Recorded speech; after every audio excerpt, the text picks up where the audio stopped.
Hello, good morning everyone.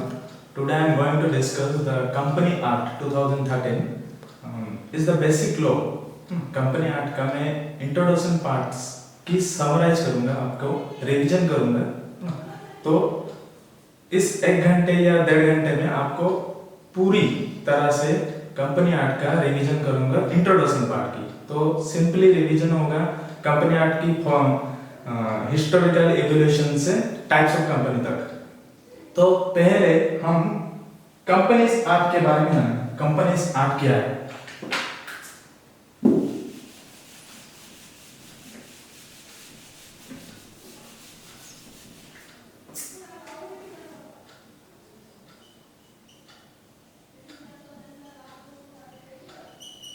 The Companies Act 2013। Companies act 2013 के बारे में जानने से पहले हम सभी के एक माइंड में एक आता है कि कंपनी क्या है। What are the meaning of company? Company का मीनिंग क्या है? सिंपल, कंपनी का कोई स्ट्रिक्टली मीनिंग नहीं होती है। कंपनी का सेपरेट लीगल के अंदर कंपनी का मीनिंग अलग होता है। हम एक पर्सनल थ्रू के देखेंगे तो कंपनी का मीनिंग अलग होता है। अगर बिजनेस पॉइंट ऑफ व्यू के तरफ थ्रू के हम देखेंगे तो कंपनी का मीनिंग अलग होता है। तो सिंपल हम मीनिंग का जो कंपनी का वर्ड कैसा आया था, इवोल्यूशन कैसे हुआ था कंपनी का, तो कंपनी का इवोल्यूशन लैटिन वर्ड से हुआ था। पहले जो इस वर्ड का इवोल्यूशन हुआ था लैटिन वर्ड से, उसका लैटिन वर्ड है कंपनीज। उसका लैटिन वर्ड है कंपनीज। कंपनीज का मीनिंग क्या है वो हम थोड़ा इलैबोरेट करेंगे। कंपनीज का मीनिंग इस 2 टाइप्स में डिवाइड है। First word is come and second word is punish. Simple, come का मीन्स क्या है? विथ और टुगेदर, विथ और टुगेदर, साथ देना, टुगेदर साथ के मिलके, उसको हम बोलते हैं कम। लैटिन भाषा में उसको कम बोलते हैं, हमारी भाषा में उसको बोलते हैं साथ के मिलना, और विथ और टुगेदर बोलते हैं। पानिश का मीन्स क्या है? Bread.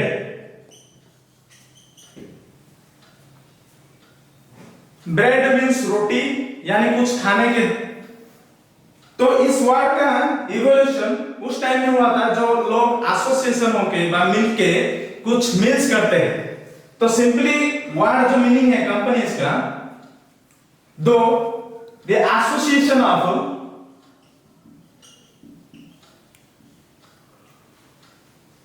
persons who took their meals together। Simple meaning ये जो जनरल मीनिंग होती है, जो इवोल्यूशन हुआ था उस टाइम में कंपनी का मीनिंग क्या थी, जिस टाइम में लोग एसोसिएशन होके मिल्स करते थे, उस टाइम से कंपनी का वर्ड आया था। तो सेपरेट लीगल एंटिटी के अंदर companies, business point of view हम देखेंगे तो कंपनीज का मीनिंग क्या है business point of view. Business point of view के देखें तो कंपनीज का मीनिंग क्या है? कंपनीज का मीनिंग ये है द एसोसिएशन ऑफ, ये सिंपल मीनिंग के डिस्टेंस होता है, एसोसिएशन ऑफ, यहां पे मैं कुछ ऐड कर देता हूं, like minded person. Like minded person, the association of like minded person who take some business activity, ये पूरे में कर देता हूं, who takes some business activity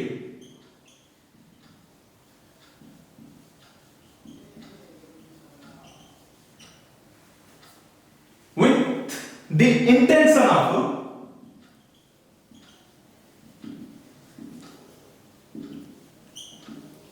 profit motive।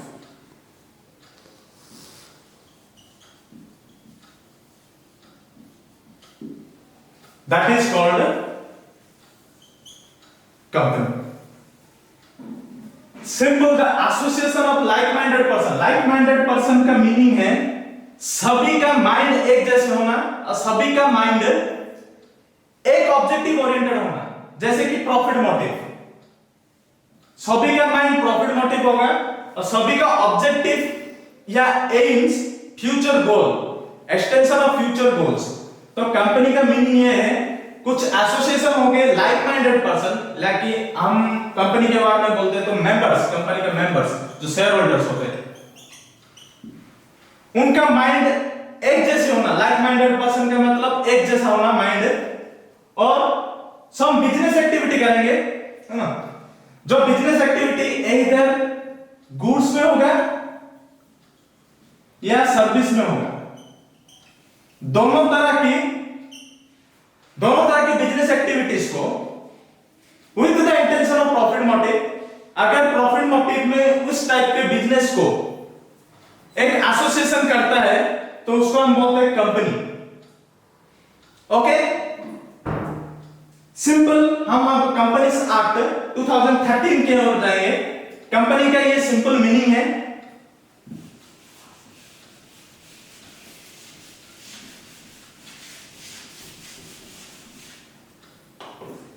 Companies act 2013, ये है लेटेस्ट अमेंडमेंट है कंपनी का।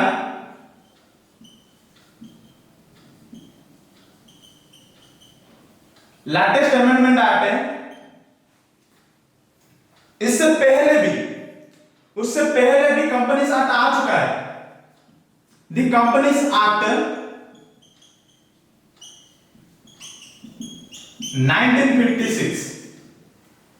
1956 के अंदर कंपनीज एक्ट आ चुकी है।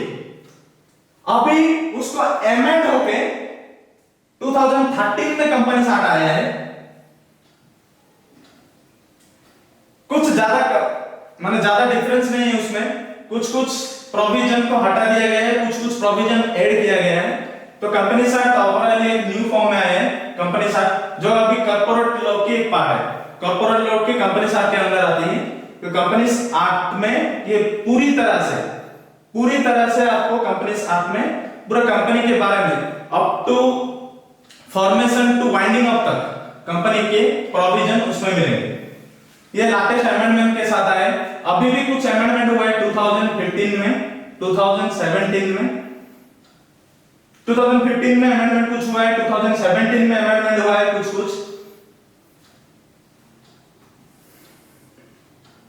1956 मैं पहले पुराने जो एक्ट है उसके बारे में कुछ बता दे रहा हूं। 1956 के अंदर जो कंपनीज एक्ट थे वो एप्लीकेबल किस को होती थी? एप्लीकेबल पहले तो कंपनी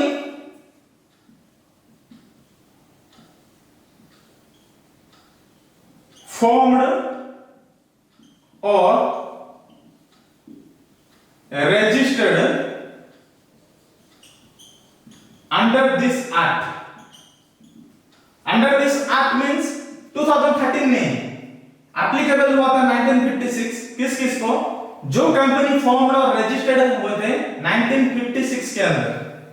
1956 के अंदर जो कंपनी एप्लीकेबल हुए थे, रजिस्टर्ड हुए थे, उसको हम बोलते हैं वो 1956 के एप्लीकेबल के अंदर जो कंपनी फॉर्म्ड और रजिस्टर्ड हुआ था 1956 में, वो कंपनी आ जाएगा कंपनी एक्ट 1956 में। वो एप्लीकेबल हुआ है इंडियन कंपनी के अंदर। टू कंपनी क्या है? एक कंपनी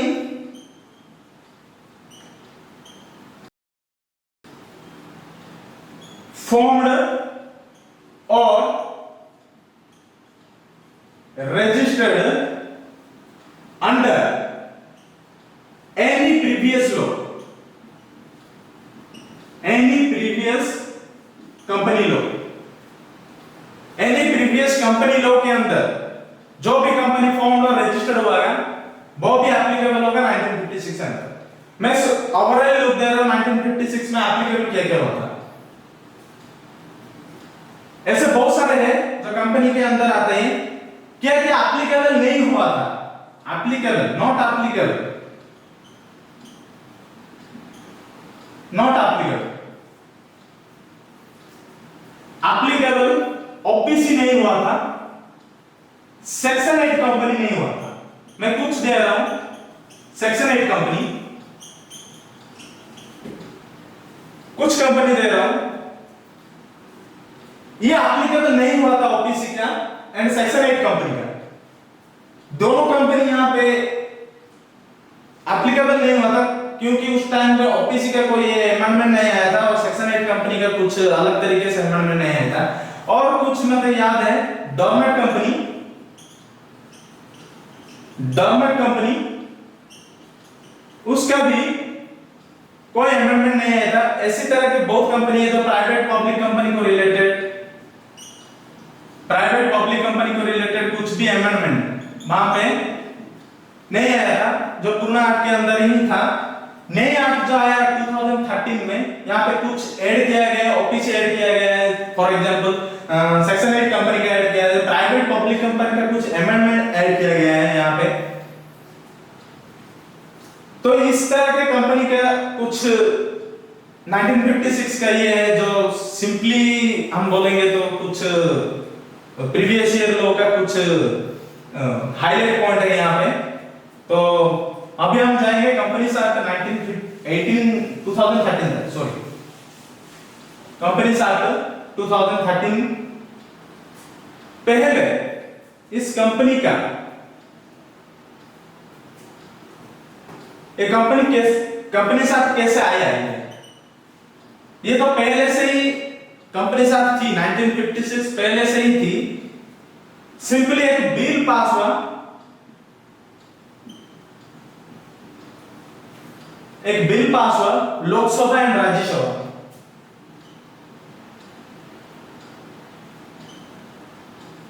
लोकसभा एंड राज्यसभा। लोकसभा में एप्लीकेबल हुई, शायद मुझे याद नहीं है, 1812 एंड राज्यसभा में हुई 8/8/2013 एंड फाइनली दोनों में बिल पास हुआ 30 अगस्त 2013।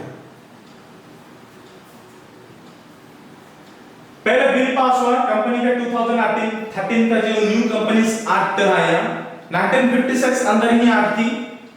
2013 जब कंपनीज एक्ट न्यूली अमेंडमेंट हुई, 1956 का कुछ एक्सटेंशन होने के बाद 2013 के कंपनीज एक्ट आया, तो एक बिल पास हुआ राज्यसभा में, लोकसभा में। पहले लोकसभा में हुआ 18 तारीख को 2012, दिसंबर 2012, 18 तारीख को लोकसभा में बिल पास हुआ और लोकसभा में इसको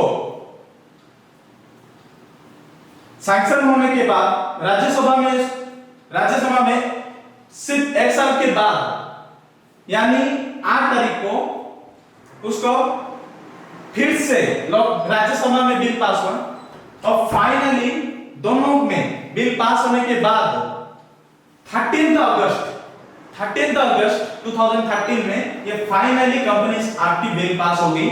तो 2013 में कंपनीज एक्ट यानी 2013 में इसको फाइनल अमेंडमेंट हुआ था, फाइनली उसको एक्ट पास हुआ था, तो उसको कंपनीज एक्ट 2013 अंदर के, तो कंपनीज एक्ट 2013 बोलते हैं उसको। सिंपली तो 13 अगस्त में आया था, तो कंपनीज एक्ट 2013 में। ओके, तो यहाँ पे कुछ कंपनीज एक्ट का कुछ हाईलाइट दिए गए, जो जैसे कि हम कंपनीज एक्ट 1956 का दिया था, कंपनीज एक्ट 2013 का कुछ माने एप्लीकेबिलिटी, कुछ एप्लीकेबल। पहला एप्लीकेबल ये है कि इंडिया में जितने भी कंपनी हैं और जितने भी एग्जिस्टिंग कंपनी हैं जो फॉर्म्ड और registered under companies act, recent companies act और एनी प्रीवियस कंपनी लॉ, बस सब के सब एप्लीकेबल हो जाएंगे कंपनीज एक्ट के अंदर। कंपनीज एक्ट के अंदर सब लोग, सब कंपनी एप्लीकेबल हो जाएंगे 2013 के अंदर, और सब कंपनी को ट्रीट किया जाएगा इंडियन कंपनी के अंदर। All company are treated as Indian company who are formed और registered under company act। वो कंपनी एक्ट इधर प्रीवियस ईयर होगी और रिसेंट भी होगी। रिसेंट मीन 2013 कंपनीज एक्ट में भी जो रजिस्टर्ड होगा वो कंपनीज एक्ट के अंदर आ जाएगा, यानी उसको ट्रीट किया जाएगा इंडियन कंपनीज के अंदर। और जो भी कंपनी फॉर्म्ड और रजिस्टर्ड होता है any previous year company by any previous year, for example हम 1956 लेंगे, 1956 होगा, और रिसेंट कंपनीज एक्ट के अंदर भी जो फॉर्म्ड और रजिस्टर्ड होते हैं वह होगा, उसको हम इंडियन कंपनी में ट्रीट करेंगे, वो एप्लीकेबल हो जाएगा कंपनीज एक्ट के अंदर। सेकेंड पॉइंट क्या है, एनी कंपनी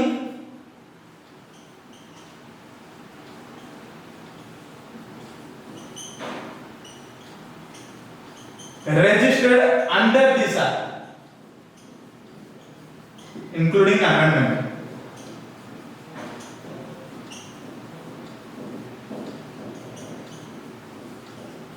ये भी सेंस कुछ अलग नहीं है यहां पे। और एक कुछ पॉइंट है जो 1956 के अंदर वो अमेंडमेंट नहीं आया था, वो प्रोविजन नहीं आया था, वो एप्लीकेबल होगा, जैसे कि ओपीसी यानी वन पर्सन कंपनी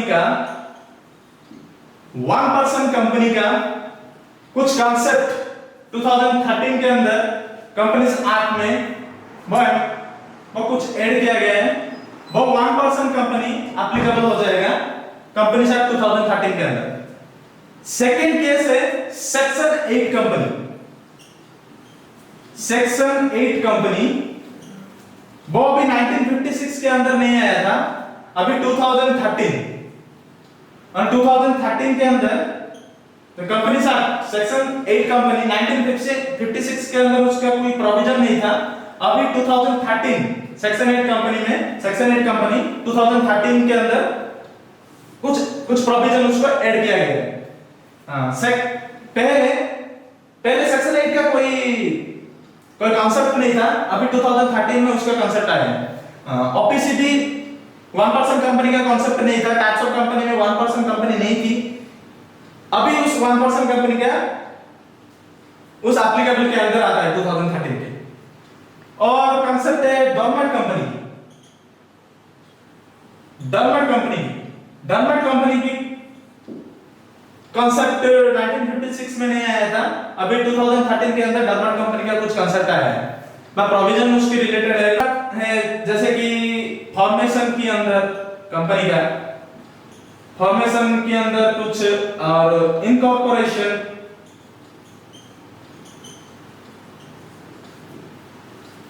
बहुत सारे अमेंडमेंट आए हैं, फॉर्मेशन के रिलेटेड कुछ अमेंडमेंट आए हैं, इनकॉर्पोरेशन के रिलेटेड कुछ अमेंडमेंट आए हैं, और कंपनी का एडमिनिस्ट्रेशन को लेके, जैसे कि डायरेक्टर्स, उसकी अपॉइंटमेंट, लायबिलिटी, सारे जो चीज है वो 2013 के अंदर आया है। तो इस ओवरऑल एप्लीकेबल क्या क्या वो है वो हम देखेंगे। तो 1956 में कुछ था, उसको हम यहाँ पे आके सिंपली पुट कर दिया है, और कुछ प्रोविजन ऐसे जो न्यूली ऐड किया गया है उसको अमेंड करके। तो सिंपली ये 2013 का कंपनीज एक्ट की कुछ हाईलाइट पॉइंट है।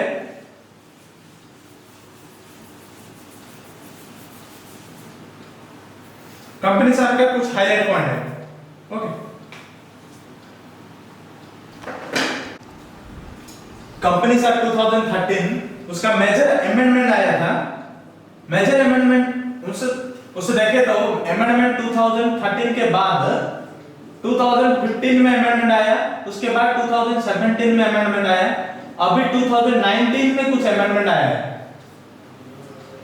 तो अभी कुछ मेजर अमेंडमेंट देखेंगे कंपनीज एक्ट 2013 के। कंपनी अमेंडमेंट एक्ट 2015 के कुछ अमेंडमेंट है। मैंने कुछ अमेंडमेंट यहाँ पे लिखा है, तो इस मेजर अमेंडमेंट है, उसके एर्लियर प्रोविजन क्या थी, उसके बाद प्रोविजन के बाद अमेंडमेंट के बाद उसका प्रोविजन क्या आया है। पहला सेक्शन 268 कंपनीज एक्ट 2013 का सेक्शन 268 एर्लियर प्रोविजन था 2013 का। The private company required minimum paid up capital ₹1 lakh. Private company को मिनिमम पेड अप कैपिटल चाहिए 1 लाख, यानी जो इशू करेगा, तो प्राइवेट कंपनी जो इशू करेगा कंपनी को, माने पब्लिक को, यानी उसकी मेंबर को, जो सब्सक्रिप्शन के लिए, उसका minimum paid up capital 1 lakh होगा। आफ्टर प्रोविजन के बाद, अमेंडमेंट के बाद 2015 में उसको हटा दिया गया है। अभी कोई रिक्वायरमेंट नहीं है कि 1 लाख तक की ही कंपनी का 1 लाख होगा तो वो कंपनी कमेंसमेंट के लिए उसको माने अप्रूव किया जाएगा कंपनी का। तो उस अभी जो रिसेंट अमेंडमेंट आया है, तो उसके बाद उसको नो रिक्वायरमेंट हो गया, यानी कंपनी का minimum paid up capital 1 lakh नहीं है अभी।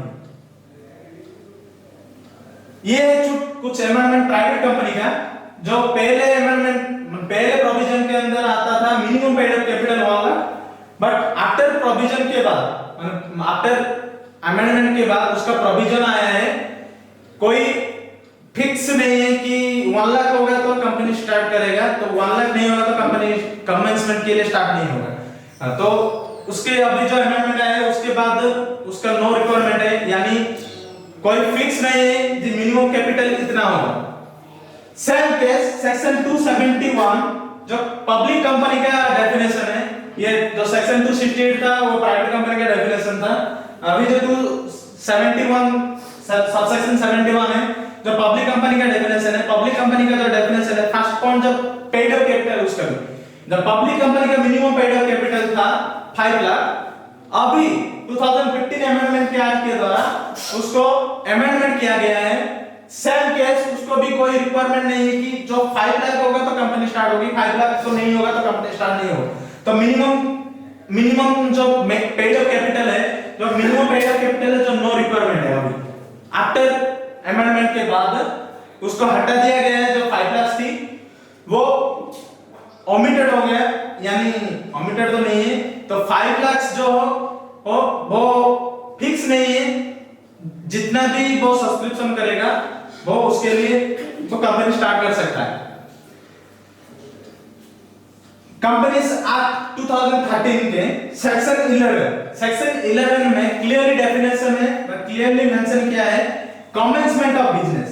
कमेंसमेंट ऑफ बिजनेस के लिए मैं कुछ आपको बताने वाला हूं कमेंसमेंट के बारे में। कमेंसमेंट बिजनेस वो कंपनी का फॉर्मेशन की एक पार्ट है, कंपनी का फॉर्मेशन की एक पार्ट है।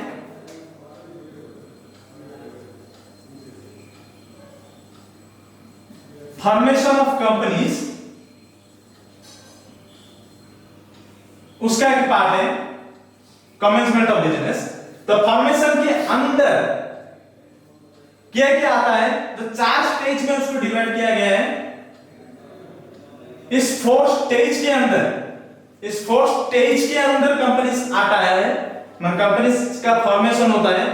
तो पहला स्टेज है जो प्रमोशन स्टेज, एंड सेकंड है incorporation stage.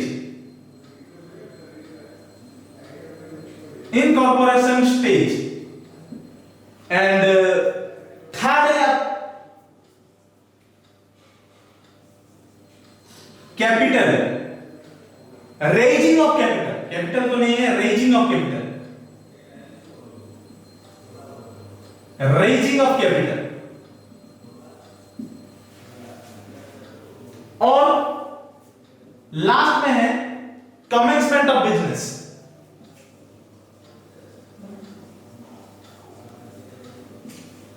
Commencement of business जो सेक्शन 11 में कमेंसमेंट ऑफ बिजनेस की प्रोविजन थी कंपनी एक्ट 2013 के। तो पहले जो प्रमोशन स्टेज होता है कंपनी का, प्रमोशन स्टेज के बाद रजिस्टर ऑफ ऑफिस आरओसी उसको वैलिड करने के बाद वो इनकॉर्पोरेशन स्टेज यानी सेकंड स्टेज को आता है। सेकंड स्टेज में कुछ डॉक्यूमेंट फुलफिल करने के बाद उसको रिव्यू करने जाता है, आरओसी उसको रिव्यू करता है और उसको वैलिड करता है। उसके बाद आरओसी एक सर्टिफिकेट देता है, उसको बोलते हैं certificate of incorporation, certificate of incorporation. वो सेकंड स्टेज के बाद पूरी तरह से सेकंड स्टेज होने के बाद आरओसी सर्टिफिकेट ऑफ इनकॉर्पोरेशन देता है। सर्टिफिकेट ऑफ इनकॉर्पोरेशन के बाद कंपनी प्रोस्पेक्टस इशू करता है मार्केट में कैपिटल को रेज करने के लिए, और मिनिमम पेड अप कैपिटल जो भी है कंपनी का, वो कैपिटल को रेज करने के लिए प्रोस्पेक्टस देता है। और कैपिटल उसका जो फाइनेंशियल रिक्वायरमेंट है वो फाइनेंशियल रिक्वायरमेंट फुलफिल होने के बाद कंपनी का लास्ट स्टेज जो है सेक्शन 11 कमेंसमेंट ऑफ बिजनेस, वहां पे अगर आपका जो मिनिमम पेड अप कैपिटल, अगर मिनिमम पेड अप कैपिटल जो रीच लेवल 90% है, अगर वो 90% कवर हो जाएगा तो आरओसी आपको कमेंसमेंट यानी सेक्शन 11 के अंदर जो प्रोविजन थी एलियर प्रोविजन में कमेंसमेंट ऑफ बिजनेस, वहां पे आपको जैसे कि इनकॉर्पोरेशन स्टेज कंप्लीट होने के बाद एक सर्टिफिकेट मिलता है कंपनी को, न्यू कंपनी को, वैसे सर्टिफिकेट ऑफ इनकॉर्पोरेशन मिलता है। वैसे ही कैपिटल स्ट्रक्चर यानी minimum paid up capital fulfil होने के बाद आरओसी एक और सर्टिफिकेट न्यूली कंपनी को प्रोवाइड करता है, वो है certificate of commencement, certificate of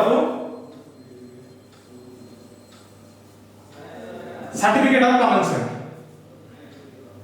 ये प्रोविजन में सर्टिफिकेट ऑफ कमेंसमेंट यानी सेक्शन 11 में उसका प्रोविजन था जो भी मैंने अभी बोला है, यानी सेकंड स्टेज के बाद सर्टिफिकेट ऑफ इनकॉर्पोरेशन मिलती है और थर्ड स्टेज के बाद लास्ट स्टेज में company ROC certificate of commencement आपको प्रोवाइड करता है। तो ये प्रोविजन में उसका कमेंसमेंट ऑफ बिजनेस की प्रोविजन थी सेक्शन 11 के अंदर। आफ्टर अमेंडमेंट के बाद यानी 2015 अमेंडमेंट के सेक्शन 11 ओमिटेड हुआ, ओमिटेड मीन हटा दिया गया है उसको, ओमिटेड का मींस हटा दिया गया है क्योंकि उसका कोई जरूरत नहीं, क्योंकि वहां पे जो प्राइवेट कंपनी और पब्लिक कंपनी है उसका एर्लियर प्रोविजन में 1 lakh minimum paid up capital mandatory था, पब्लिक कंपनी में 5 लाख मैंडेटरी था।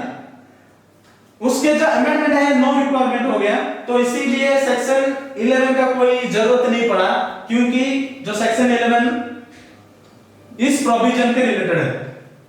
क्योंकि अगर मिनिमम रिक्वायरमेंट नहीं होगा तो कैपिटल को रेज करने के लिए कोई जरूरत नहीं पड़ेगी, डायरेक्ट कमेंसमेंट हो जाएगा कंपनी का ऑटोमेटिकली कमेंसमेंट हो जाएगा। इसीलिए सेक्शन 11 के अंदर जो कंपनी कमेंसमेंट ऑफ बिजनेस की कुछ प्रोविजन थी वो सेक्शन 11 पूरी तरह से हटा दिया। आज का जो टॉपिक है कंपनीज एक्ट 2013 का, कुछ ओवरऑल लुक है कंपनी एक्ट के जो इवोल्यूशन से 1956 इवोल्यूशन से अमेंडमेंट तक 2015 के अमेंडमेंट तक। यहां पे हम ओवरलुक करेंगे कुछ टॉपिक का जो कंपनीज एक्ट 2013 के जो कुछ अमेंडमेंट थी जो अर्लियर प्रोविजन में नहीं थी, 2013 के अंदर नहीं थी, वो अमेंडमेंट होकर 2015 में आया है। 2015 के बाद अभी 2017 में भी कुछ अमेंडमेंट आया है।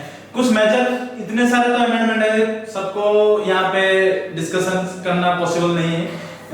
कुछ अमेंडमेंट है जो इम्पोर्टेंट प्रोविजन है जो कि एग्जाम पॉइंट ऑफ व्यू को पूछा जा सकता है, वो अमेंडमेंट 2015 के अंदर जो अमेंडमेंट है, 2017 में भी अमेंडमेंट आया है, 2019 में रिसेंट में भी अमेंडमेंट आया है। तो 2015 में कुछ इंपॉर्टेंट अमेंडमेंट था, जो अमेंडमेंट एलियर प्रोविजन में थी वो को हटा दिया गया है अमेंडमेंट के बाद। कुछ अमेंडमेंट ऐसा है जो एलियर प्रोविजन यानी 2013 के एलियर प्रोविजन में नहीं थी, उसके बाद उसको ऐड किया गया है। जैसे कि सिंपल मीनिंग में हम बोलेंगे तो कंपनीज का कुछ कंपनीज एक्ट का जो कांसेप्ट है वो डायनामिक अप्रोच है, जो कुछ उसके रिक्वायरमेंट का यानी ग्लोबल मार्केट यानी इंटरनेशनल ट्रेड एंड कॉमर्स के अंदर इंडिया को जो ट्रेड करता है, जो कंपनी जो ट्रेड करती है, वो रिक्वायरमेंट के अंदर वो उसको चाहिदा जो बोलते हैं, चाहिदा रिक्वायरमेंट के अंदर कंपनीज एक्ट उसको पीरियडिकली उसको अमेंड करता है। यानी जो अमेंडमेंट होती है जो कंपनी का, जैसे कि कंपनीज एक्ट 13 के जो पेड अप कैपिटल थी, उसको कोई दिक्कत हुआ, जैसे कि कंपनी का कुछ दिक्कत हुआ, मतलब बहुत प्राइवेट कंपनी का minimum paid up capital fulfil नहीं होता है, पब्लिक कंपनी का minimum paid up capital fulfil नहीं होता है, इसीलिए उसको ध्यान में रखते उसको प्रोविजन को हटा दिया गया है। जैसे कि हम अभी जो लास्ट में जो कंपनीज का जो एलियर प्रोविजन नहीं थी, उसको लगा कि डेप्रिसिएशन की कंपनी का जो डेप्रिसिएशन है उसको कैरी फॉरवर्ड किया जाएगा, और जो एलियर में जो लॉसेस है उसको भी कैरी फॉरवर्ड सेटअप करने के लिए वो चांस दिया जाएगा। तो इसीलिए वो कंपनीज अभी 2015 में जो कंपनीज एक्ट का कुछ अमेंडमेंट आया है related depreciation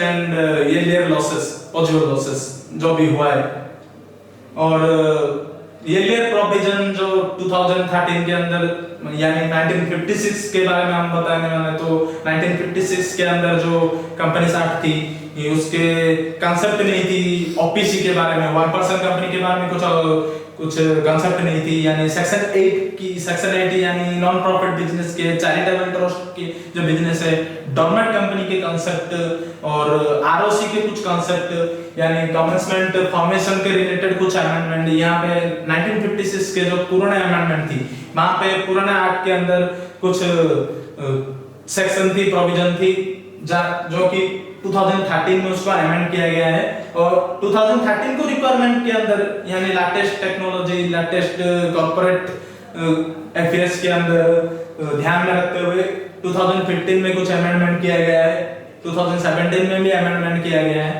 overall companies act का जो रिक्वायरमेंट है, जो प्रोविजन है, वो वही की वही है, कुछ लिटिल बिट अमेंडमेंट किया गया है, प्रोविजन कुछ अमेंडमेंट किया गया है, यानी कंपनीज का ओवरऑल लुक वही है, इंट्रोडक्शन वही है, वो कंपनी ही वही है, वो मेन जो प्रोविजन है, वो जो कांसेप्ट है वो वही है, सिर्फ प्रोविजन कुछ अमेंडमेंट किया गया है उस रिक्वायरमेंट के अंदर। तो आज का जो क्लास है सिंपली इंट्रोडक्शन के पार्ट है और कुछ अमेंडमेंट के रिलेटेड कुछ किया, और नेक्स्ट क्लास में आपको मैं कंपनीज एक्ट का कैरेक्टरिस्टिक और यानी फीचर्स के बारे में बताऊंगा और कुछ हाईलाइट पॉइंट के बारे में बताऊंगा। उसके बाद कंपनीज का जो टाइप्स ऑफ कंपनी है, टाइप्स ऑफ कंपनी, कितने टाइप्स ऑफ कंपनी है, यानी तो बहुत सारे कंपनी है, तो एग्जाम पॉइंट ऑफ व्यू में कितने कौन से कंपनी इंपॉर्टेंट है उसके बारे में भी मैं डिस्कशन करूंगा।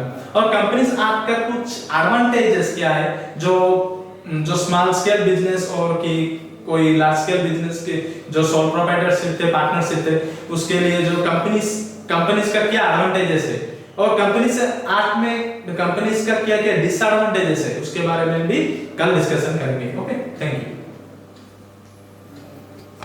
अगर कोई शेयर होल्डर कंपनी का कुछ शेयर को होल्ड करता है, तो यानी उसको शेयर का सब्सक्रिप्शन करता है, तो कंपनी उसको उसके बदले में एक एविडेंस प्रूफ के अंदर उसको शेयर सर्टिफिकेट देती है।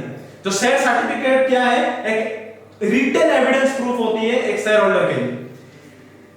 वो शेयर जो सर्टिफिकेट है issued under common seal of the company.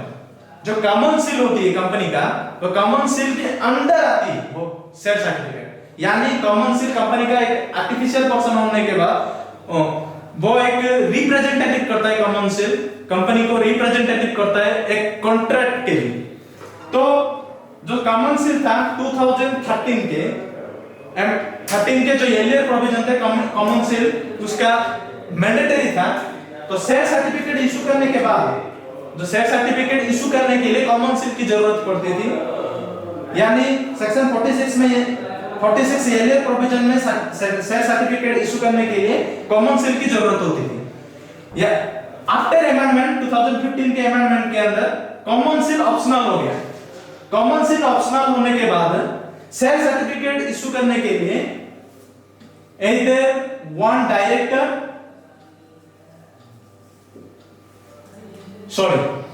two directors or one managing director। One managing directors, उसके बाद यानी टू डायरेक्टर्स का साइन रहेगा, ऑफिशियल साइन रहेगी। काउंसिल ऑप्शनल होने के बाद टू डायरेक्टर्स की साइन और वन मैनेजिंग डायरेक्टर्स की साइन। इधर टू डायरेक्टर की साइन होगा, नहीं तो वन मैनेजिंग डायरेक्टर का साइन होगा, ऑफिशियल साइन। ये दोनों से कोई एक हो जाएगा तो चलेगा। उसके एडिशन कंपनी सेक्रेटरी का साइन, यानी कंपनी सेक्रेटरी का साइन मैंडेटरी है। कंपनी सेक्रेटरी के साइन के साथ टू डायरेक्टर की साइन और वन मैनेजिंग डायरेक्टर की साइन। अगर ये होगा तो सर्टिफिकेट शेयर होल्डर को इशू कर दिया जाएगा। काउंसिल ऑप्शनल हो गया, इसीलिए ये प्रोविजन आया है टू डायरेक्टर की साइन और वन मैनेजिंग डायरेक्टर की साइन, उसके बाद कंपनी सेक्रेटरी की साइन। और ये कुछ प्रोविजन रिलेटेड है सेक्शन, ये सेक्शन में कुछ था 2015 के अंदर के अमेंडमेंट के अंदर ये कुछ अमेंडमेंट हुआ है।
ये दोनों सेक्शंस है जो इंपॉर्टेंट सेक्शन है अमेंडमेंट की।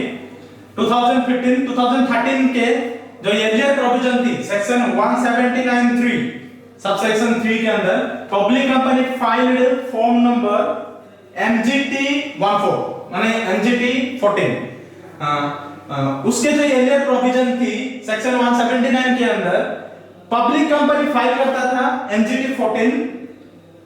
आफ्टर अमेंडमेंट 2015 के बाद public company can not inspect form number MGT 14। Form number MGT 14 के बारे में अब नहीं बताऊंगा क्योंकि उसकी कुछ अलग प्रोविजन होती है। यहाँ पे कुछ अभी कुछ उसका रिक्वायरमेंट नहीं है। तो पब्लिक कंपनी आप सिर्फ इतना जानिए कि पब्लिक जो कंपनीज एक्ट 13 के अंदर जो एलियर प्रोविजन थी उसके बाद जो अमेंडमेंट आया है वहां पे क्या हुआ था। पब्लिक कंपनी जो 179 सबसेक्शन 3 के अंदर जो पब्लिक कंपनी फाइल कर पड़ता था फॉर्म नंबर एमजीटी 14 के अंदर एलियर यानी अमेंडमेंट के बाद public can not be inspect the form number MGT 14 section 123 subsection 1 earlier provision में कुछ प्रोविजन नहीं थी, अभी ऐड किया गया है डेप्रिसिएशन एंड एलियर लॉसेस। जो कुछ एलियर लॉसेस है यानी कुछ डेप्रिसिएशन की कॉन्सेप्ट यानी प्रोविजन उसको यहां पे ऐड किया गया है, उसका रिलेटेड कुछ प्रोविजन यहां पे ऐड किया गया है। ये है overall company act amendment act 2015 का कुछ ओवरलुक।